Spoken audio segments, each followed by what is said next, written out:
Well, good evening, Chameleon Academy. It is wonderful to see you here. Let's make sure everything is working as far as microphones and such. Excellent. Now, if you're watching this on replay, just know that this is the office hours for the Chameleon Academy, and this happens live every Tuesday at 5 p.m. Pacific, and you can join the live studio audience. I am on both Instagram and on YouTube. If you're on Instagram, the chat that is hopping the most is on the Chameleon Academy live YouTube channel. So that's the place to be if you want to hang out with the community. So let's go ahead. We have all sorts of people in the chat here. Hello, everybody. And we want to say congratulations to Carson, who had appears to be a successful mating of his Kinyongia bomi, which is pretty exciting. It's a rare species here in captivity, and very glad to hear that it is actually being where we may get some babies. That would be incredible. DC 101178 has threatened me with chameleon questions.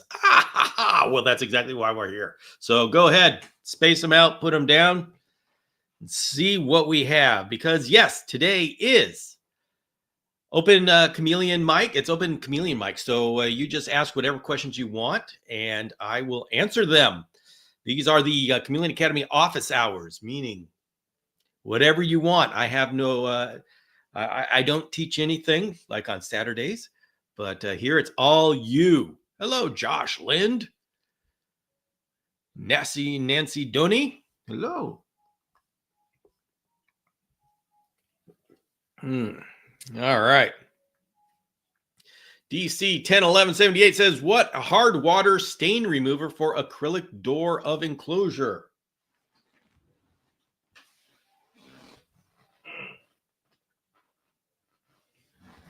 I guess I thought I had it here, but I don't see it. I don't remember the name of it. If you go on Amazon, just say acrylic. They're special solvents for acrylics that aren't going to damage the acrylic. They're available on Amazon. You know, hey, I mean, I can. So yeah, just look in there. So you do get there's a special acrylic cleaner that you can use.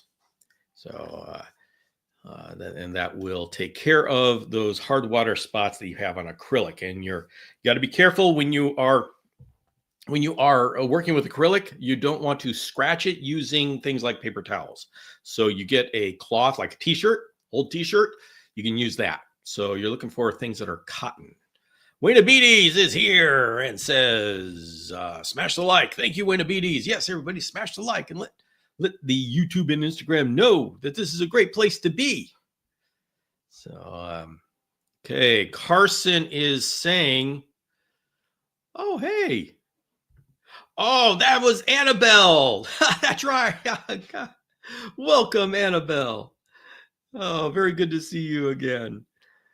Carson is asking, Bill, what's your preference on laying? Laying bin in the enclosure or separate bucket when they start digging? I think I'll know what I'll do, but I'll figure a good conversation for today. Yes, Carson, I usually like to put a laying bin in the cage with the female.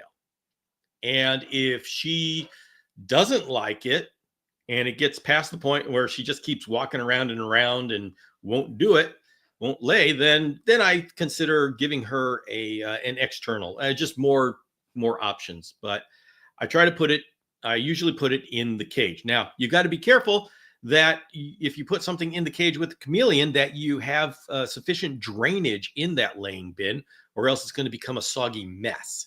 So for those of you thinking about doing it, just be careful of drainage.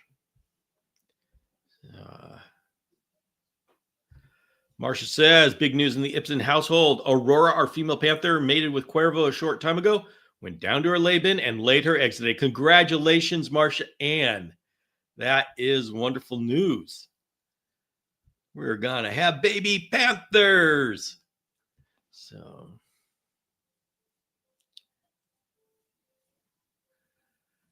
let's see.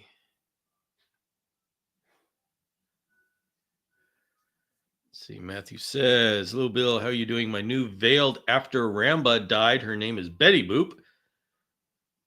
Very USA. The only problem is they have to change it. Discovered it was male. Oh, okay. Well, all right. Well, your chameleon's going to have to learn how to respond to the new name then.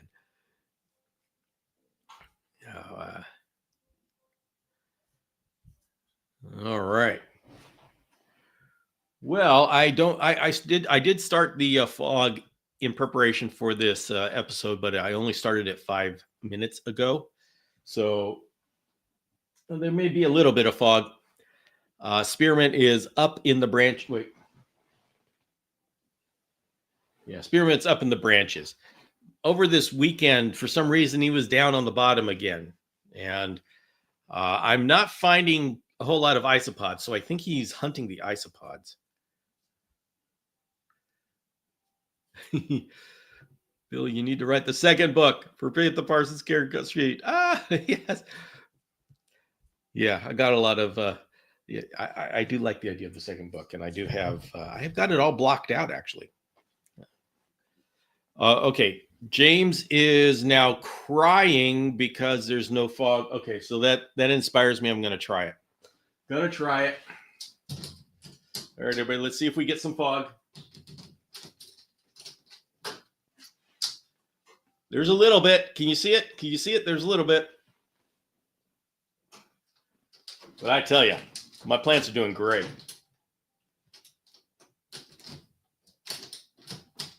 Now, those of you who know about Shiba Inus, you know that they don't like to be held, kind of like chameleons, right? Well, usually I can snag the smallest one. I have 2 Shiba Inus. One is the small one. That's Vixen. And usually I can grab her and then I bring her up to show you and she puts her paw out. Well, this, I got him. Woof. I got him. This is the big one. I usually can't get a hold of him, but I got him this time. This is Blazer.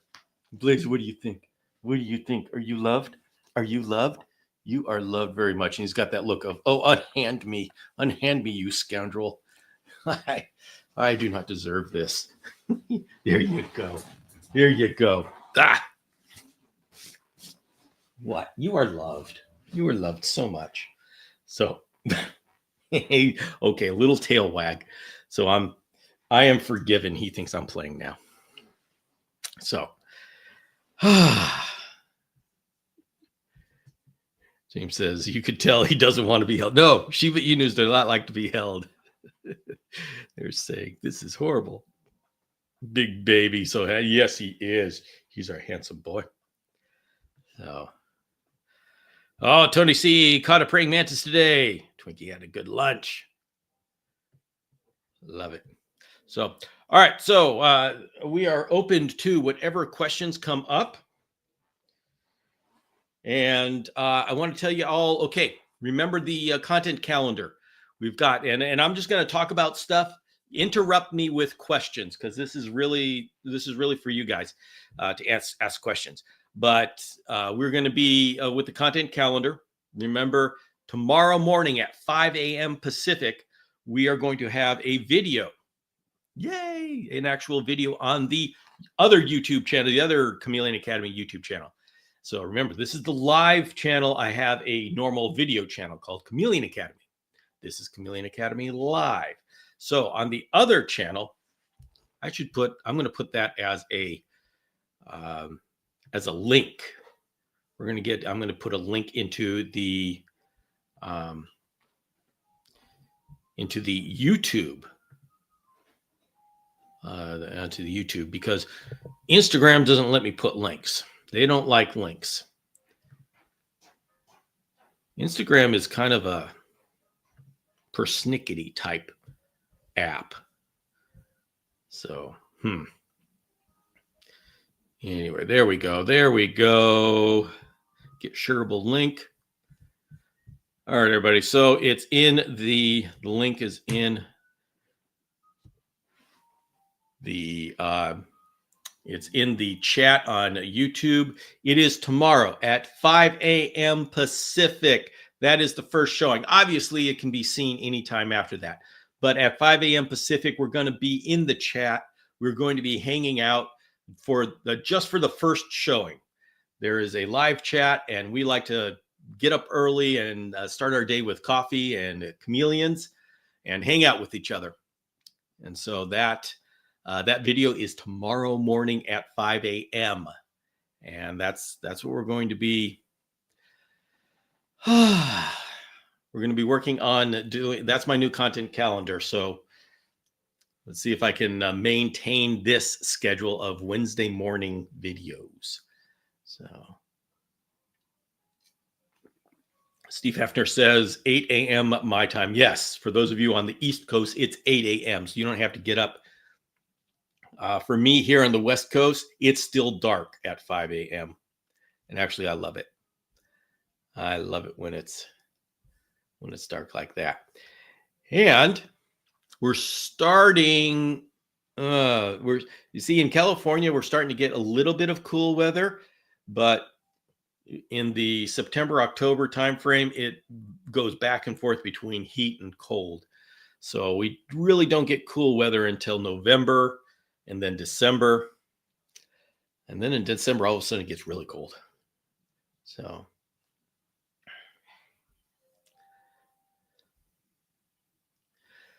all right. Angela says, I leave the fogger on at night.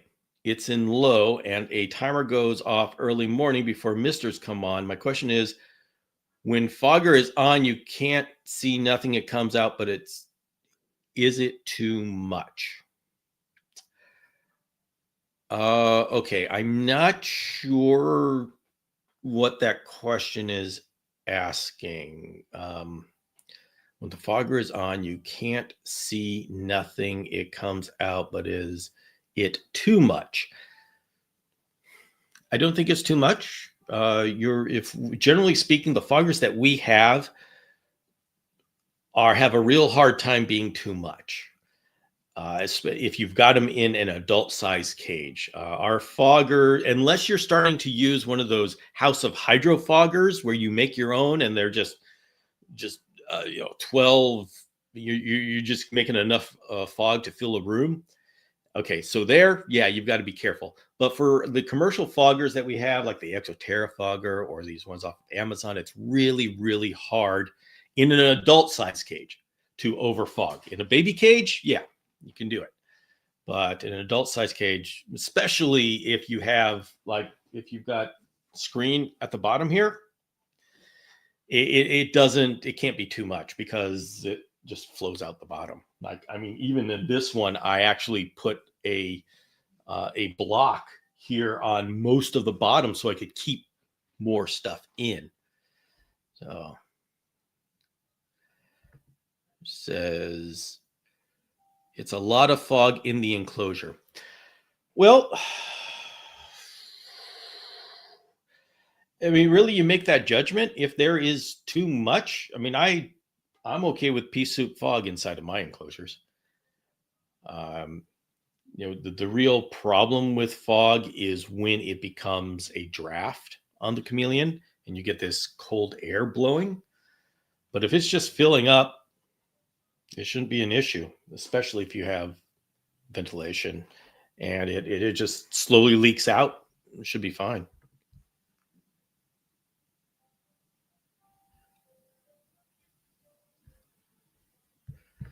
Okay, Carson's asking, anyone had any pairings of the Bifidae yet? No, I haven't heard of any. Matt Trick is asking, what are the best breeder insects? I can never find the right size dubia in my colony, either too small or too large. How often do you feed wild bugs? I feed wild bugs as often as I can. Best breeder insects to breed? Dubia tended to be the easiest. Superworms are pretty easy as well. And crickets are easy. They just a lot of work. But they're simple, but a lot of work. I guess I'll say that. So dubia, I do dubia, superworms. That's what I do. Silkworms are also fun. If you've got access to the silkworm chow, or you buy the silkworm chow, you can just get the eggs and hatch them and raise them, and that works. That works too. But wild caught, love wild caught bugs. Alicia says, Bill, tomorrow I get my Iperdalis boy. I haven't seen him. Told Jonathan to pick him out for me. I'm excited for Cash to have a brother he will never meet. Yes, and everybody, this is what I say. If you are, when you go shopping for like a Pardalis, I always say, don't shop for the chameleon, shop for the breeder. And here is a little trick. Now you have to trust. You have to be able to have a little bit of faith. But I'm going to tell you a little inside secret. If you purchase from a reputable breeder, I mean a serious breeder, someone who you know this breeder is on top of things and knows the genetics, not the breeder that has the cheapest one, not the breeder that just throws things together, the one that is serious about genetics. If you find that kind of breeder, which I encourage you to find that kind of breeder, because I always say, shop for your breeder. You can do what I did and what Alicia did. And you say, breeder, I said a yellow body blue bar. Please pick one out for me. Because that breeder knows the genetics. That breeder knows the potential of everyone. Nobody can guarantee what the end result is going to look like. Not you looking at the picture, not the breeder. But the breeder knows the genetics. The breeder knows the potential. And for me and Alicia, we said, breeder, I want you to pick the one that comes to us.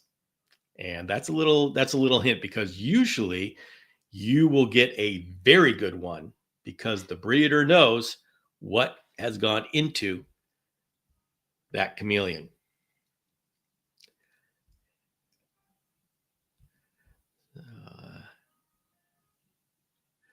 James says, Angela, when I get up at 2:00 in the morning, I can't see in my cages. They're that foggy.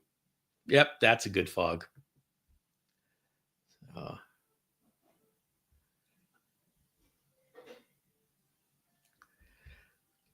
Yeah. Hey, oh, is Flick here? Hey, Flick's here from Northern Ireland. All right. And Annabelle's getting silkworms. Excellent.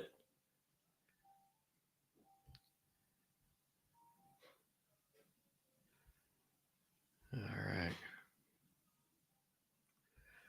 And James is catching up on saying hello to people. Liza's working on her second bioactive. Oh. Matthew says, the dealers are crazy after knowing that I know with Bill Strand. He is, oh, hey, well, hey, the dealer knows who I am. Hey, all right. DC 1101178 says, looking for a good treat bug for hand feeding that doesn't bite. Silkworms are excellent. Now, they may have to get used to the silkworms the first time, but once they do and they figure out this is excellent to eat, silkworms are amazing as a treat feeder.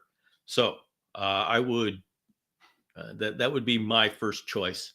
If you're going to be treating your chameleon. Hello, Coco Cam. Sakshamunguru says, but if we want close to 100% humidity at night, how could it be too much? Sakshamunguru. Well, it's not humidity that makes it too much. And Sakshamunguru is talking about fogging and fogging inside the cage.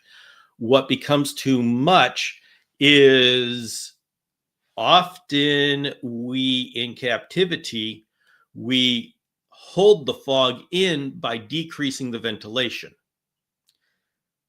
All the while, your chameleon is breathing in the oxygen, breathing out the carbon dioxide. That carbon dioxide needs to go somewhere. It needs to refresh, go out into the atmosphere, get sucked up by plants so the plants can create oxygen. If we hold in the fog, we also hold in the carbon dioxide. That's why we need even a little bit of ventilation. And so what gets too much is actually the buildup of carbon dioxide. Now, what also can be too much is if the hose of the fogger, which this is an unnatural way to get fog into a chameleon's environment. As far as a chameleon is concerned, it just kind of coalesces around the chameleon. When we use a fogger, we're actually blowing out fog into the cage. That blowing of the fog can be a draft. Now, for an adult chameleon, maybe it's not that big of a deal, especially an adult chameleon 6-7 inches away. For a baby, it can be life-threatening because you've got this whole blast of cold air coming in. So it's a draft. It's not the fog, it's the draft. So the biggest danger with fogging is not the fog, it's how we insert fog into the cage and how we keep it in the cage. So a little bit of complication there, but those are that's the details. Oh, yes, DC is recognized. I did get the mushroom cup today. Everybody, the mushroom, this is the hallowed mushroom cup. It's kind of like a mascot of this show.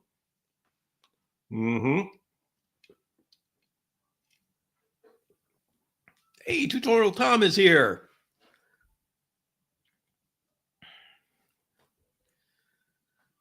All right, I'll just go back.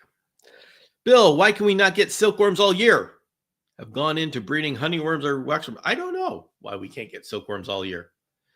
I don't know much about breeding silkworms, so I'm sure it would be very simple to be a seasonal thing. And just because I don't know doesn't mean it's complicated. I'm sure it's very easy. I just don't know. I haven't paid attention to that. In Spain, they only hatch on the 19th of March. Oh, wow. That's really specific. You need to change the water for a beer. All right. I got a lot of people who say you need to change water for beer. Yeah. Setting up a new dragon enclosure, and I'm using your dragon ledges this time. How far down should I place them?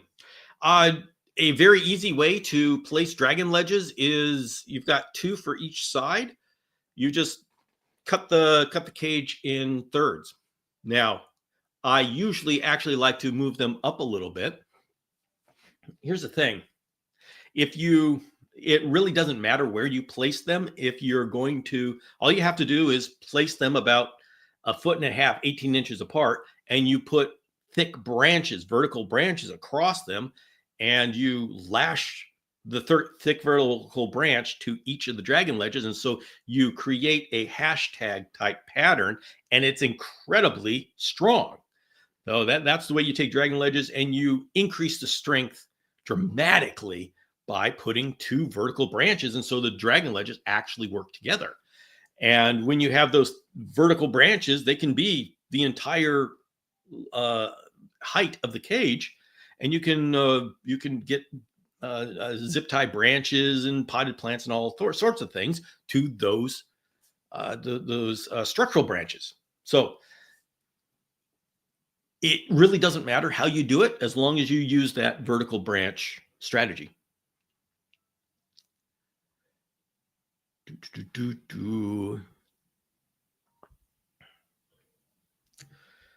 James says, I got the stands down to a science now. Talking about the bioactive stands.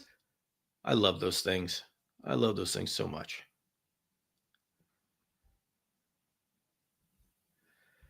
Let's see. Tony is farming silkworms. They're great. Tony, do you know why? Are they seasonal? Why is it that Matthew's saying that they only hatch in March? What's going on? What's going on? Spill the beans. Tell us what's going on in the silkworm world.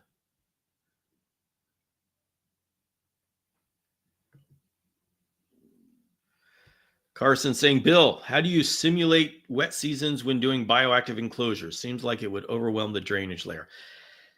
Carson, I personally, and I'm not saying this is the right way to do it, this is just what I'm doing. I simulate the wet and dry seasons by changing temperature, not the amount of hydration. And I think that's going to be effective. So I don't simulate the wet season by adding moisture. I keep the same amount of moisture throughout the entire year. And if I'm going to simulate the dry season, I let the temperature go down. So to simulate the cooler, because it's the coolness that stimulates brumation. It's, as far as I know, as far as I can tell, it's not the humidity levels and hydration levels that stimulate brumation, temperature. And my parsons have gone into brumation every single year based on temperature. I don't change the hydration. So that is what I will suggest to you. Sakshumungra says, I fog heavily at night to the point where most of the enclosure is pretty fogged up. Can barely see through it. But I have a computer fan on top of the cage that blows air out. Is that enough ventilation? Sakshumungra, it depends on your particular situation. Does you want there to be an exchange of air? And as long as that fog that you're putting in there dissipates or flows out of the cage, at least at a slow rate, you are getting exchange of air. So, if you have a fan on top of the cage and it blows occasionally, you're getting air exchange. And so you've got it taken care of. That's an excellent setup. How hot is too hot to turn on the fogger? 72 degrees, 78. How hot is too hot to fog? Nobody knows. Nobody knows. The reason why we don't like to fog when it's hot is because you start to get very swampy. You start to get, it's uncomfortable because there's too much moisture. The hot air holds more moisture than the cool air does. So we just do it when it's cool. But there really isn't a cutoff that we know about.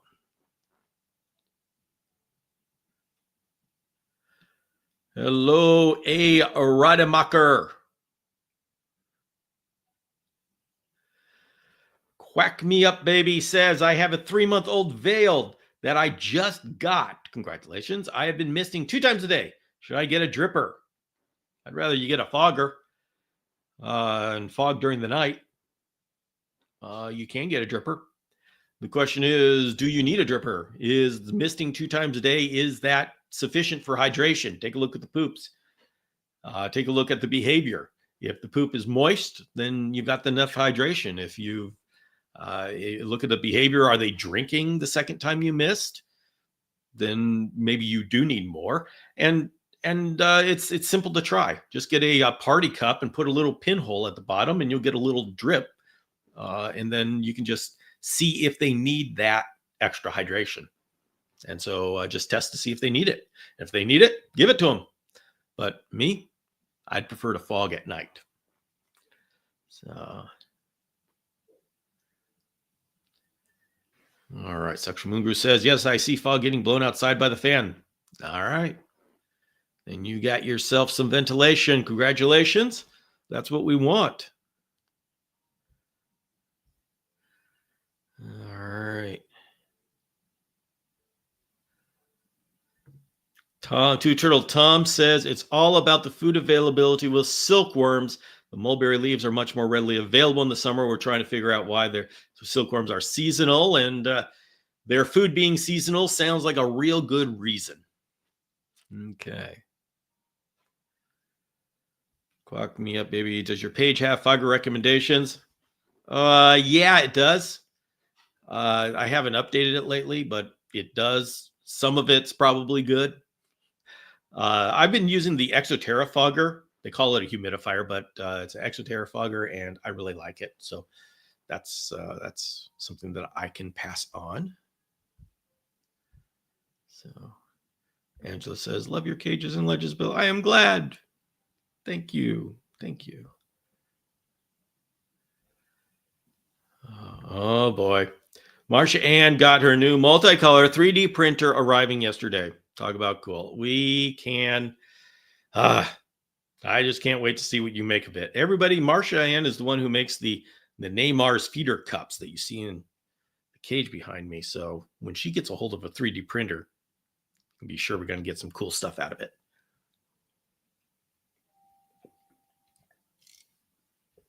Coastal Chameleon says, in California, mulberry leaves always have foliage. Okay, well then, do we have silkworms year round? Let's see. DC's asking, so you know any panther chameleon breeders that are using wild genetics, more natural coloring? Yeah, we got them all like wild type umbanjas. Just type in wild type umbanja and you'll be able to find people that do that. I know there's a number of people working with wild type umbanja. I love the wild type umbanja. So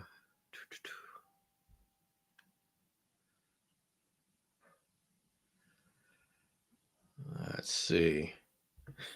Triple T. True Turtle Tom is now Triple T. Tony C says, I'm getting silkworm eggs from Amazon if I don't have my own, and they're available all the time. Okay, so Matthew, tough luck. We in the United States have silkworms all the time. So it's only you in Spain that has to have seasonal silkworms. James says, wait, you're cheating on me with Exoterra. James is talking about that because he makes the Fogfather Fogger. And James, unfortunately, I have to be up on the equipment that is available for people who don't do DIY stuff. And so I need to know, I've always needed a commercial fogger to suggest to people. And I like this one.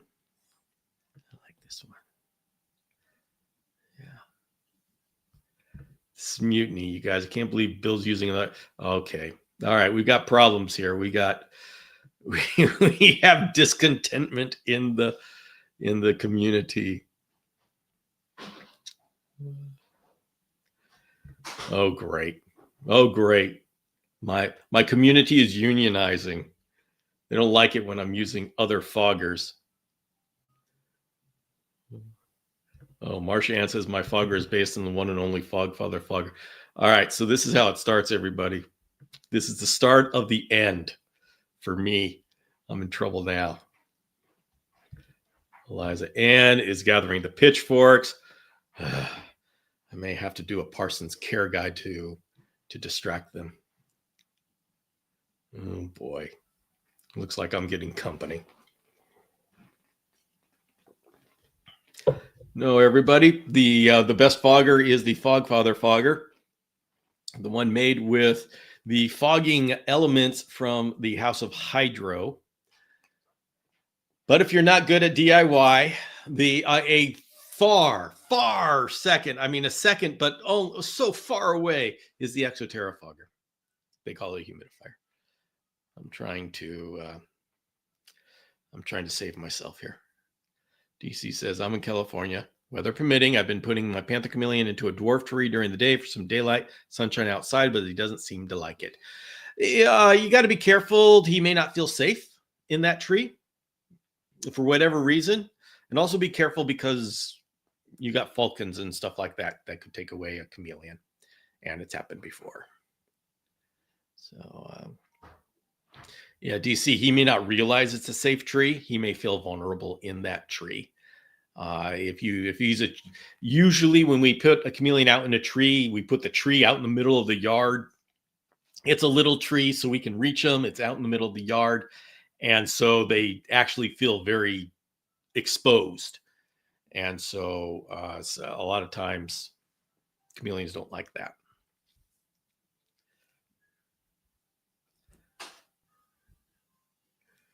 Oh boy. So Miklo is saying, is it okay to use tap water in a fogger? Yes, it is, but you're going to get all this calcium and mineral deposits on the fogging mechanism transducer, and it eventually will clog the transducer. So you can use a tap water, but you got to clean the system and clean especially the transducer. Now, I don't like the smell of the fog that comes from tap water or even softened water. I like the smell. It's got a clean smell that comes from the RO water. So I use RO water. So, whew. It looks like I may have avoided the mob with that save. Wow. That was close. That was close. Yeah, Alex, there was a mutiny going on, and I think I averted it, but we'll see. Bill, are you referring to the monsoon, or do you mean the actual Exoterra humidifier? I am not referring to the monsoon. That is a mister. I'm referring to what they call a humidifier, but it's an ultrasonic humidifier. And so that's what I'm referring to. Miklo, so who monitors the chat for questions to appear on screen? I do. So if I'm distracted, they don't get up. So it's a one-man show here. So let's see. DC says, so should I stop taking him out there? It's a big tree, lots of foliage and branches. I can barely see him when he's in there. Okay. Well, you got it, when you take a chameleon out and they react, it's a decision that you've got to make in the moment. So I can give you possibilities, but you've got to take a look and see, is that really what's happening? So I'll give you options and you decide if that's happening.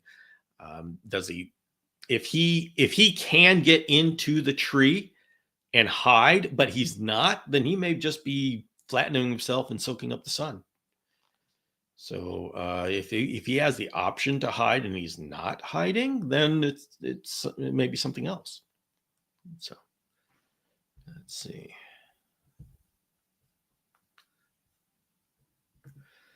And Lisanne says, if you have questions, the community will answer them too. So you have your answer. Yes, this is correct. This is a team effort. My community is very good at helping each other.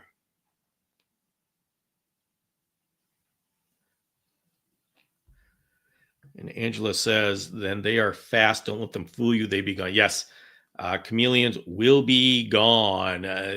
It's amazing how fast they are when you are not looking. When you look, they are very slow. They know when you're looking, so they're very, very slow. When you're not looking, they suddenly get very quick. Bill, what kind of plant is hanging in the enclosure behind you? I need something like that to help cover empty space. Okay, let's go ahead and do a little bit of a tour of the cage behind me. Okay. So, yeah, the light's gonna. So, hey, wait a minute. Everybody want to see spearmint?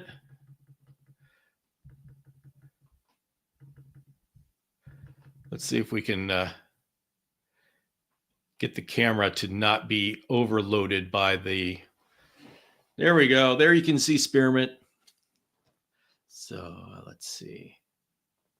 So let's take a look at the plant.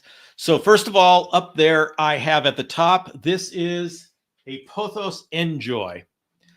So it's got the nice variegated leaves.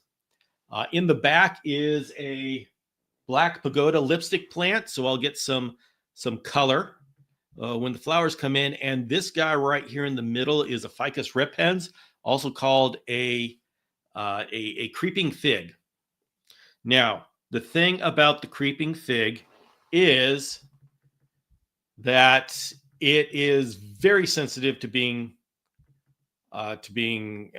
dried out. You have to be on top of your misting and fogging schedule for this guy to be happy. Okay. And as you can tell, shamrock chameleons, they love their humidity. And so shamrock chameleons and Ficus repens go well together. This one is very happy. He's crawling down at the bottom. He's actually trying to crawl up the side of the cage, which is perfect. I love it. So that's a very, if you're misting mists and it doesn't get into the soil of this guy, if you don't do fogging, this guy dries out really quickly. All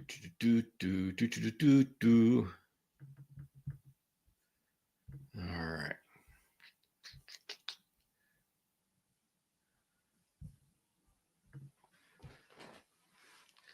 TC says, my creeping fig died. I accidentally let it dry out. Whoop. Yeah.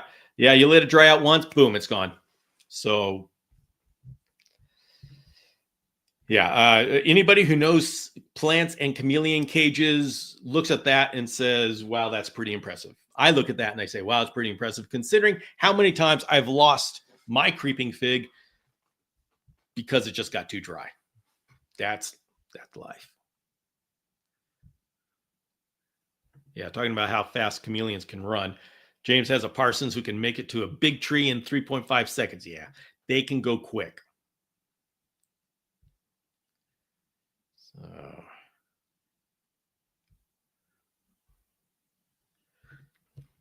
as he says, mine loves to eat the enjoy pothos leaves. Yeah, especially veiled chameleons. They will chow down on your plants.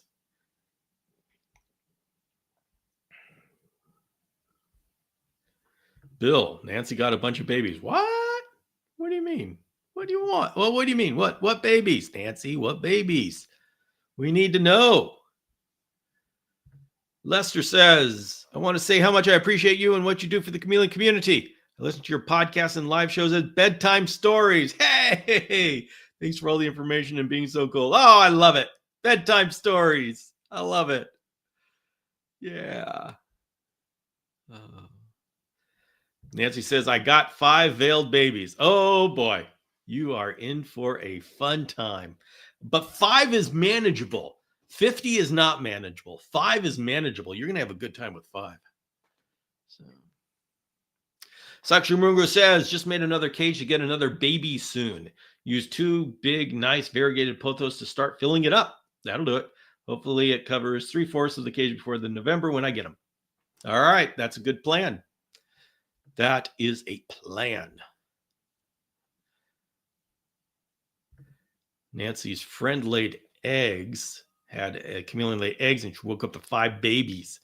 Aw. 5 is great. That's a great number. Everybody, if we could all just have 5 babies, life would be a whole lot better.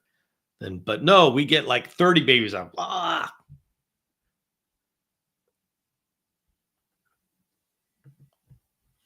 It's been awesome to watch working on individual enclosures as we speak. Perfect. Yeah. And boy, those babies, the veiled babies, they grow quick. They grow quick. Individual is the way to go. Yes, it is. Well, she found 20 more eggs as well. Oh, boy. Okay. Stay with your 5. Stay with your 5. Oh, man. How you doing? Yeah. Spearmint likes his fogger. He likes to hang out up there with his fogger.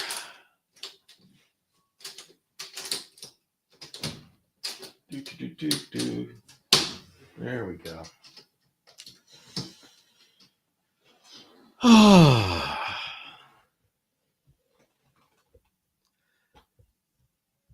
Nancy says, trying to figure out males and females. Is it possible this young? Yes, it's possible right out of the egg. If you go to chameleonacademy.com and you look at the veiled chameleon profile, you will see a pictorial way to tell the difference between male and females of veiled chameleons. How is Squishy?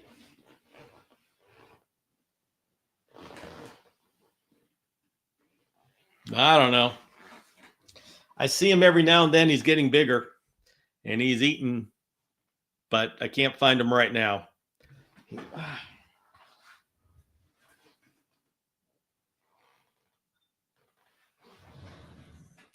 He's good at hiding. It's amazing how they get better at hiding when they get bigger.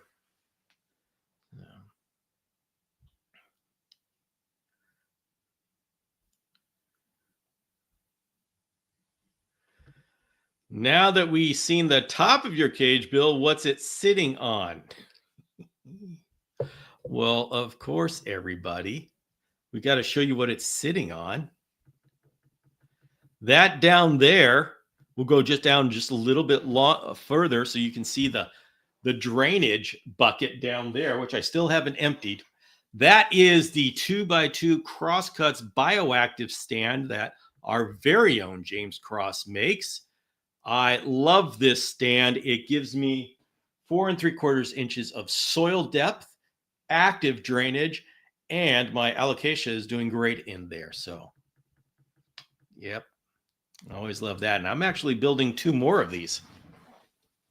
We're going to have some fun. I'm going to put them here in the room so you guys can see them when I do my shows. Shamorison, you have a Monster Parsons, right? Yes, I do. That is blue, and blue is quite sizable. DC, are your babies still really small? If so, any hypothesis as why? They're starting to grow. They're starting to get their growth spurts. So they really held back and grew slowly, but they're now starting to catch up. And I've got one that some of the older ones that are starting to get into young adulthood, and I should be able to verify whether they're Nosebea or Mbanja very soon. So they're catching up, and I don't know why. What he's asking is, why are they growing so slow? And I don't have an answer for that, but they seem to be catching up. So I'm not worried. Shmorison, is bioactive still the way to go? It can be bioactive, or more accurately naturalistic. And the way I use those words is naturalistic means there's soil, bioactive means you actually put springtails and isopods in there. So I like the naturalistic because it gives a humidity gradient and a humidity, a lot of humidity at the bottom. It's like a sink. So it really it helps with the hydration of your chameleon. Brianna La Machia, Madagascar still on? It absolutely is still on.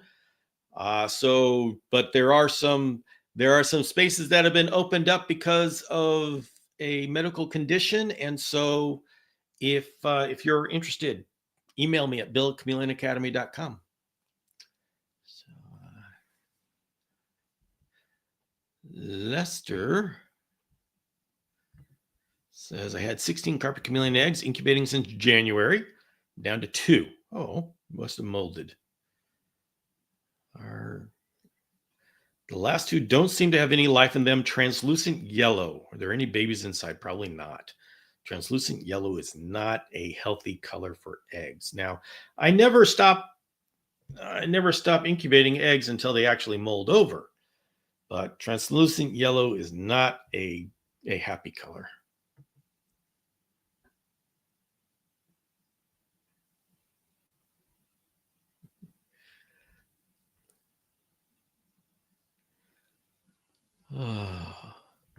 Nancy says, hey, I know the guy that makes them. Some people do. He is a secretive wizard that lives alone in the wilderness. And every now and then he delivers bioactive stands to the world and then goes back to his isolation. Yeah. I think Nancy needs your book, Bill. Nancy, you get the Nancy. Where is my book? Do you have the book Tiny Dragons? Oh man, I just moved everything around in this room. Yes, Nancy, check out the book Tiny Dragons at Amazon.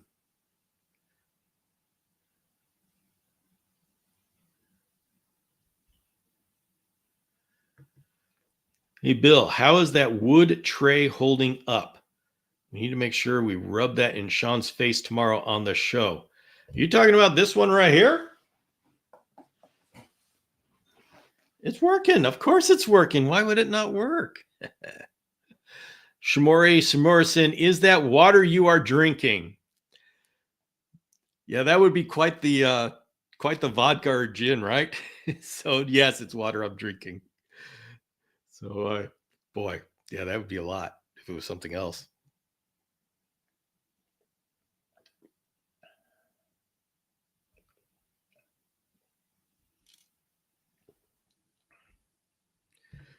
After that, we can upgrade you to a PVC drainage tray. Oh, hey, cool. Cool.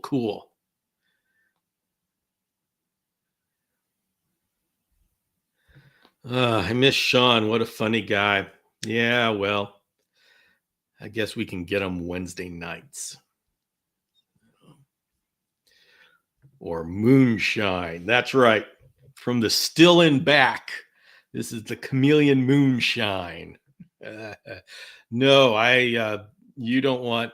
I'm not much for alcohol. I don't drink alcohol, and so you give me a glass and a half of wine, glass and a half of white wine. That's all it takes, and you got me laughing at everything, including my own jokes.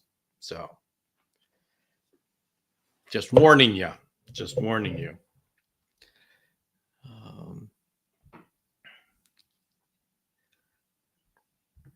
Speaking of Sean, he got the newsletter. Stopped it. Yes, everybody. I want to announce that Sean McNeely did get a Chameleon Academy newsletter, and so one of the commitments, my commitments to my community, has been checked off. I have a number of commitments to the Chameleon community, and I haven't been so necessarily good at checking them off, but I checked that one off. Stop the presses. Sean got the newsletter. He did, Eliza, and this is absolutely correct. And he confirmed that he got it. Not only do I have to send it out, it has to get to his inbox, and it did. So we are all very happy. Very good. That's a good comment, Bill. Alcohol is bad. I told you, Bill, change it to beer. At least see what you're drinking. Shame moonshine is good. No. No, I'm useless. Give me a glass of wine and a half. I can handle a glass of wine, no problem. No problem whatsoever. A half more, boom, I'm gone. I'm gone. I am laughing at everything. I am telling jokes just so I can hear myself laugh at myself. So you don't want that. You don't want to see that. Should we ask him specific questions about the newsletter to ensure? Actually, that's a great idea.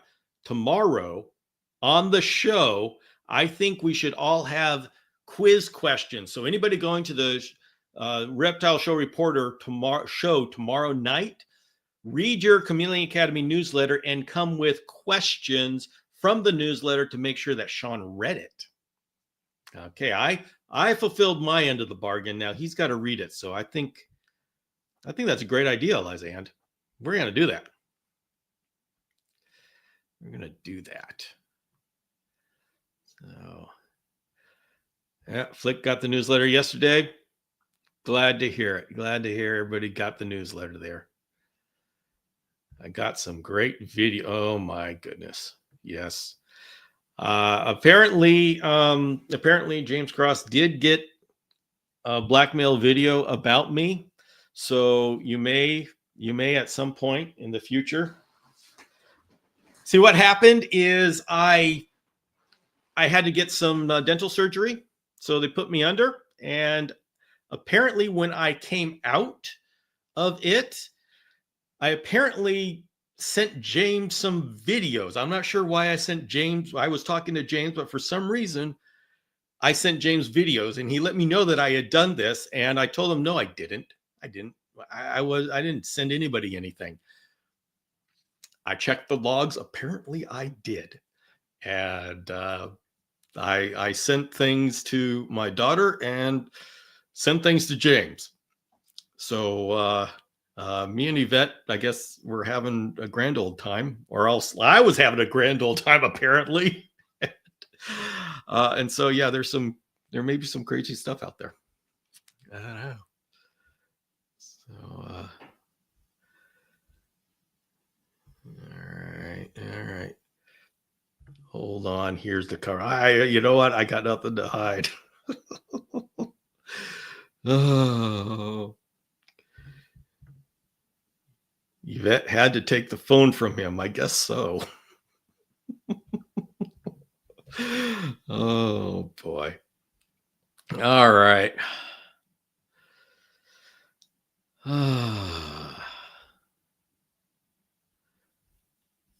Let's see. Troy How do you calm win the trust of an aggressive chameleon? All right, that is tough because sometimes that can't be, sometimes that aggression is so deeply ingrained with them that there's nothing we can do. But what you can do is get them comfortable with you being around the cage.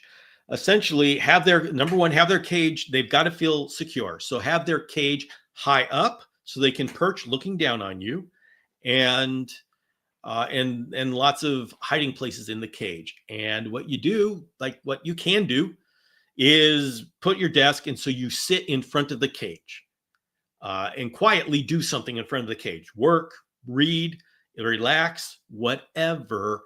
As long as you are, as long as your chameleon is up there and hidden, feeling safe, and you are down here, get them used to your presence and that you don't mean any harm. You're not going to attack, and that's one step. The second step is that you offer treats.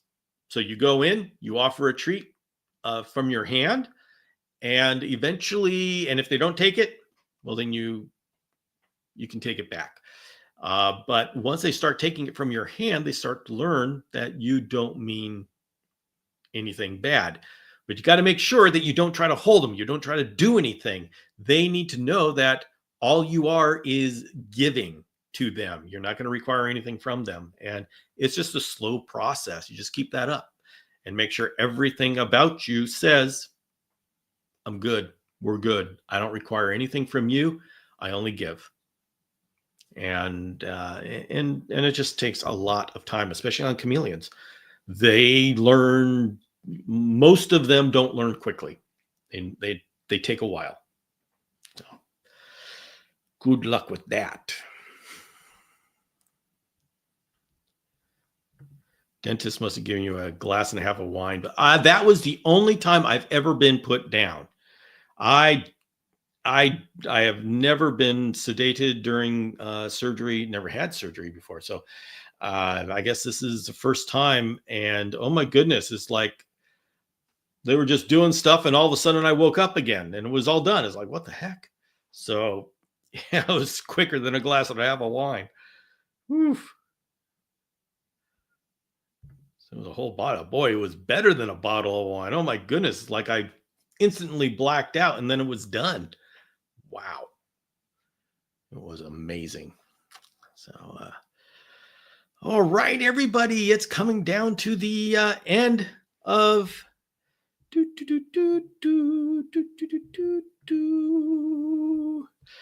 it is coming to the end of the live show. And so I would like to remind everybody that we have a meeting tomorrow at 5 a.m. Pacific, to where we're going to be getting together and having a chat in the morning, 5 a.m. Pacific, on the other YouTube channel, not the live channel, the video channel. And so if you want to join us in the morning, that's when you should join us. Flapnecks are in. Ooh. All right. Dilepis. I wonder where they're from. There are some Dilepis that come from Mozambique that actually have blue occipital lobes. Those are very cool. That was fast. Yes, I can be fast. Flappy Flaps. No, he's talking about Dilepis. Whoa, wait a minute. Alex, what do you mean flapnecks? Are you talking about brevicorn or Dilepis? Yeah. All right. I don't think there's is there more Madagascar? We'll have to see. Anyway, it is 6 o'clock. And so everybody, I'm going to bid you adieu. I'm going to get some sleep so I can get up early and be there at 5 a.m. Pacific and be there with you. Alex says Dilepis. Okay. Very nice. Dilepis are very cool. You don't see those often. They're very common all across Africa, but we rarely see them. So, very cool. Look them up. Okay. Come on, Elio.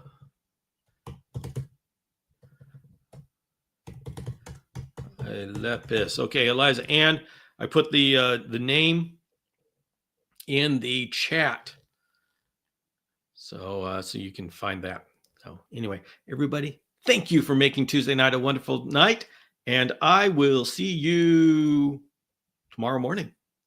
Bye, everybody.